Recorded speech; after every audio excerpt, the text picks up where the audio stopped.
जलाली और फतेहमंद नाम में आप सबकी सलामती हो। मेरा दिल खुदा की शुक्रगुजारी से भरा हुआ है कि आज फिर खुदा ने हमें मौका दिया कि हम खुदा के घर में आकर उसकी प्रेजेंस को एंजॉय करें और उसकी तारीफ करें। Hallelujah, hallelujah. आइए जोरदार तालियां खुदा के दिलाने के साथ। आए जो मेरे साथ खुदा का ला तब्दील और ला खता कलाम रखते हैं, हवाला निकालेंगे ज़बूर 75 और उसकी 6ठी आयत का आज हम मुताला करेंगे। जी, बाइबल मुकद्दस में कुछ यूं मरकूम है, क्योंकि सरफराजी ना तो मशरिक से ना मगरिब से और ना जनूब से आती है। पाक कलाम का पढ़ा और सुना जाना हम सब के लिए बाइस बरकत हो जाए। आप सब बैठ सकते हैं, थोड़ा टाइम लूंगा आपका और मैं चाहूंगा कि जरा संजीदगी से आप सुनिएगा, आपको बरकत मिलेगी। मेरे अजीजों, आज जो खास मकसद के लिए हम खुदा के घर में जमा हुए हैं, ये जो हादसाती तौर पर नहीं जमा हो गए, आप सबको इनवाइट किया गया है। हालेलुया, आप सबको इनवाइट किया गया। आप ऐसे तो नहीं आ गए हैं। और आज का जो इज्तिमा है, जो इकट्ठ होना है, इस बात की अलामत है कि भाई ज़िशान विक्टर की जिंदगी में खुदा ने एक नया काम किया है। और भाई ज़िशान विक्टर की जिंदगी में वो नया काम क्या है? वो ये नया काम है कि खुदा ने उनको जहां पर वो जॉब करते हैं वहां पर उनको तरक्की दी है, उनको सरफराजी दी है। हालेलुया। आए भाई विक्टर के लिए जोरदार तालीम दा।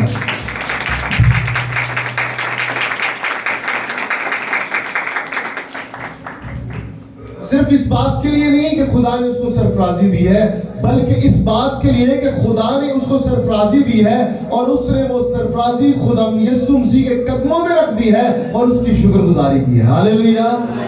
ये अव्वल बात है, ये उत्तम बात है।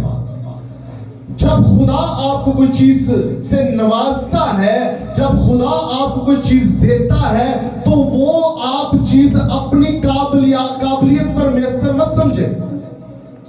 आप ये मत समझे कि ये मेरी अकल ने अचीव की है, ये मेरी ताकत से हुआ है, ये मेरी विजडम से हुआ है। मैं आपको बताना चाहता हूं ये खुदा की कुदरत से हुआ है।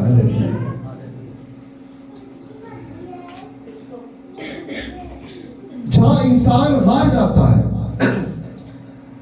जहां पर इंसान नाकाम हो जाता है, परेशानी में, मुसीबत में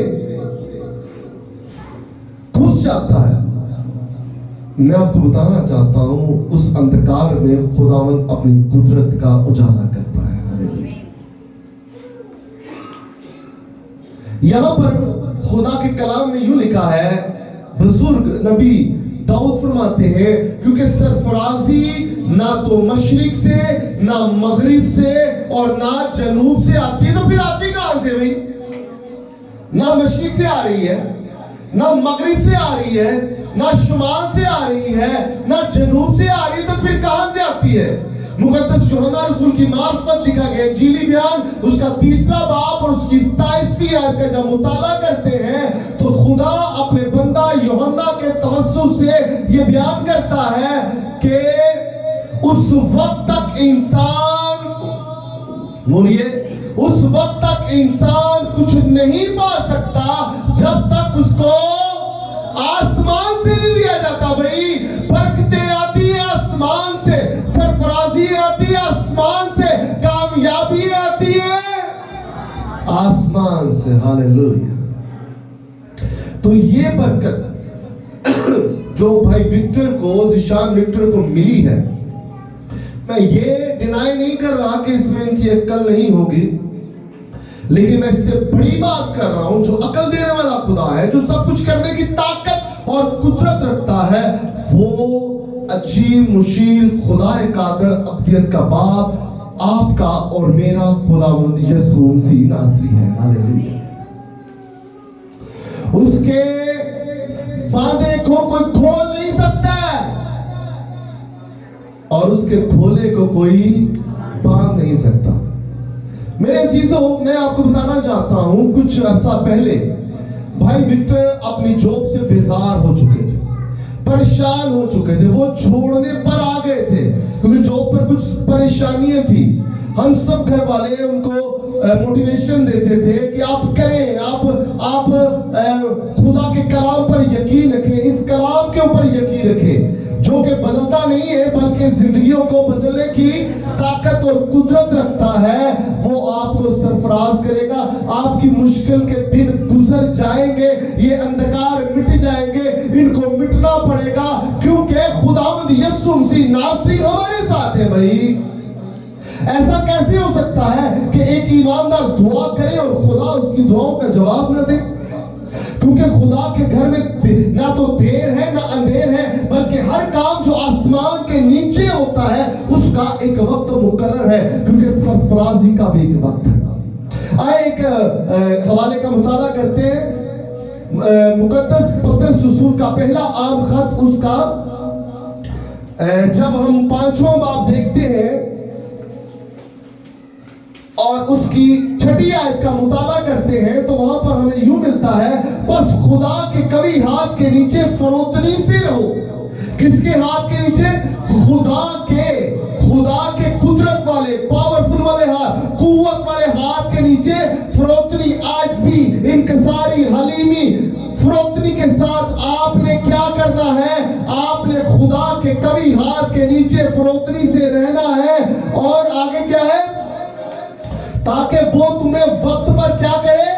सर बुलंद करे। हम वक्त से पहले सर बुलंद होना चाहते हैं, तरक्की पाना चाहते हैं। मेरे अजीज बहन भाइयों, मैं आपको बताना चाहता हूं, क्योंकि सरफराजी का एक वक्त है। आप काम करते जाइए, जद्दोजहद करते जाइए, एक वक्त आएगा जब आपके पहाड़ आपके सामने रेजा रेजा होने शुरू हो जाएंगे, आपके पहाड़ आपके सामने मैदान होना शुरू हो जाएंगे और आप अपने पहाड़ों के ऊपर खड़े होकर कहेंगे, ऐ नाकामियों के पहाड़, ऐ बेबुजदली के पहाड़, ऐ परेशानियों के पहाड़, ऐ बीमारियों के पहाड़, तुम मेरे सामने से मैदान हो जाओ, क्योंकि मेरा खुदा बड़ा है। हालेलुया।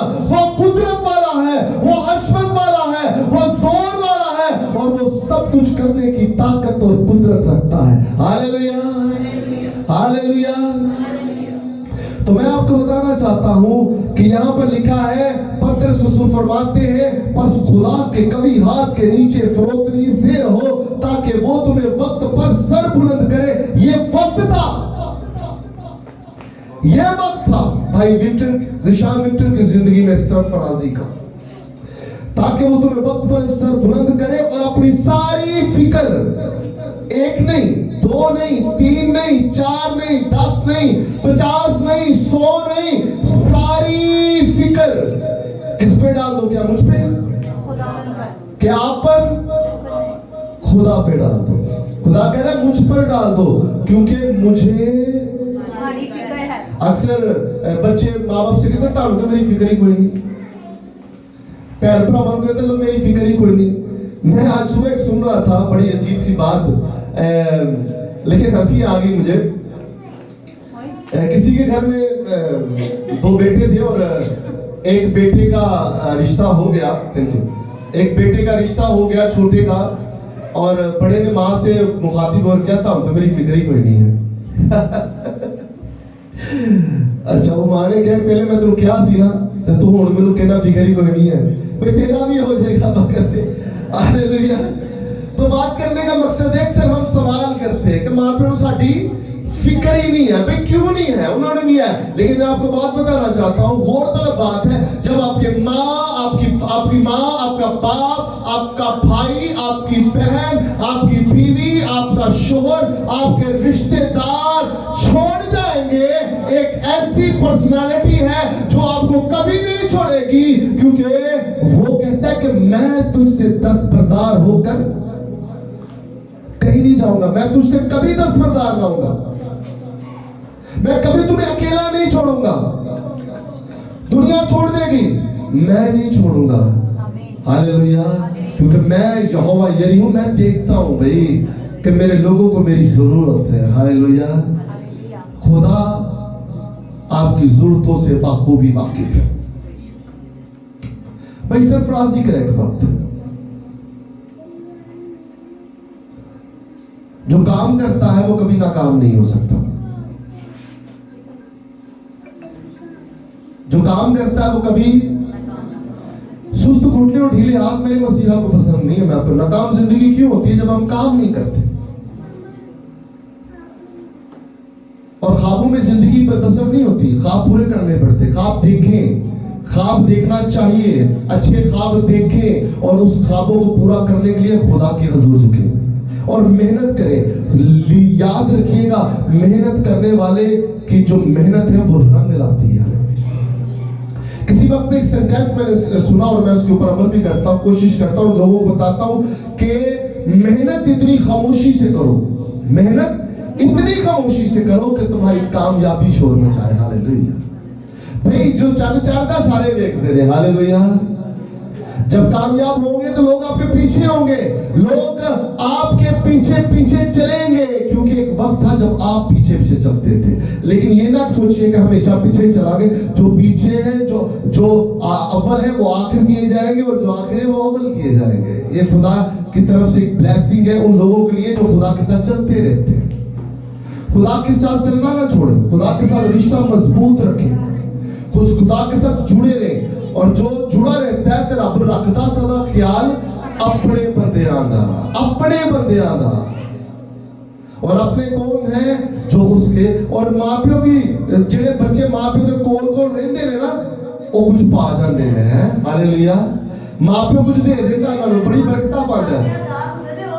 हाँ जी, मापियों के कोल रहने वाले ताबियादार बच्चे हैं भी नाल पूरी कर सुनने। जो मापियों के कोल ते ताबेदारी, यानी उन्हां दी छतर छाया कहण सुनने च रहणगे, ते ओ ए जे नाल नाल एवें चिमड़े ਜਾਂਦੇ ਨੇ ते करदी अपनी मनमर्जी, उन्हां दे नाल कुछ नहीं होना। जिवें लेकिन मैं आपसे गुजारिश करता हूं, माँ बाप का कहा माने। अच्छा, मैं एक बात कहता हूं, बाइबल मुकद्दस में लिखा है तू अपने बाप और अपनी मां की इज्जत करदा। किंदी? ते ਅਸੀਂ लोग महल्ले दे मां प्यो दी बड़ी इज्जत करदे, लोकां दे मां प्यो दी बड़ी तारीफा करदे आ ते अपने ਨੂੰ ਯਕੀਨ ਜਰੂਰ ਲਾਂਦਾ ਪਾਉਂਦੇ ਰਹਿੰਦੇ ਨੇ। ਇਹਨੇ ਕੀ ਕੀਤਾ ਸਾਡੇ ਨਾਲ? मेरी मां ने की ਕੀਤਾ, प्यो ने ਕੀਤਾ। सबसे बड़ा कि दुनिया में लेके आ गए आपको, ये छोटी बात है। चलो उन्होंने किया, तुझी कुछ करके बाहर हो। तो मैं आप कहता हूं माँ बाप की इज्जत करें, अपने माँ बाप की इज्जत करें और रूहानी आसमानी बाप की इज्जत कीजिए। हालेलुया। उसको ऑनर दीजिए, वो इज्जत के लायक है, वो एहतराम के लायक है। तो मैं आपको भाई विक्टर ये बताना चाहता हूं कि आज की जो सरफराजी है, आज की जो बरकत है, ये आपकी अपनी अकल से नहीं, आपकी अपनी ताकत से नहीं, बल्कि खुदा की कुदरत से हुआ है। क्योंकि बाइबल में लिखा है कि सरफराजी ना तो मशरिक से, ना मगरिब से, ना शमाल से, ना जनूब से, बल्कि आसमान से। क्योंकि उस वक्त तक इंसान कुछ नहीं पा सकता जब तक उसको आसमान से नहीं दिया जाता। और बाइबल मुकद्दस में ज़बूर 37 में लिखा, बड़ी खूबसूरत आयत जो आपके लिए मैं कहूंगा, बल्कि भाई विक्टर ना सिर्फ बल्कि आप सबके लिए, कि खुदावंद में मसरूर है। खुदावंद में मसरूर है तो वो पहले रहना मसरूर, तो वो तेरे दिल की मुरादों को पूरा करेगा। एक मुराद को नहीं, 2 3 4 5 10 15 100 1000 नहीं, सारी मुरादों को पूरा करेगा, सारी मुरादों को पूरा करेगा, सारी मुरादों को पूरा करेगा। खुदा पूरी करेगा। उसको मौका दीजिए काम करने का, उसके हुजूर आइए और आजमा के देख के तेरा खुदा कितना मेहरबान है। भाई वो आसमान के दरीचे खोलकर तुम्हें इतनी बरकतें देगा, इतनी बरकतें देगा कि मेरे बहनों, मेरे भाइयों, आपके पास रखने के लिए जगह नहीं होगी। आजमा कर देखिए अपने खुदा को, और नतीजे नहीं होना, आजमाना जरूर है कि हो जाए, एक वक्त पर होगा। हालेलुया। अपने आप को वहां पर खड़ा कर लीजिए जहां पर खुदा की बरकतों का नज़ूर होता है। Hallelujah, hallelujah. खुदावंद आपको बरकत दे। जोरदार ताली खुदा के जलाल।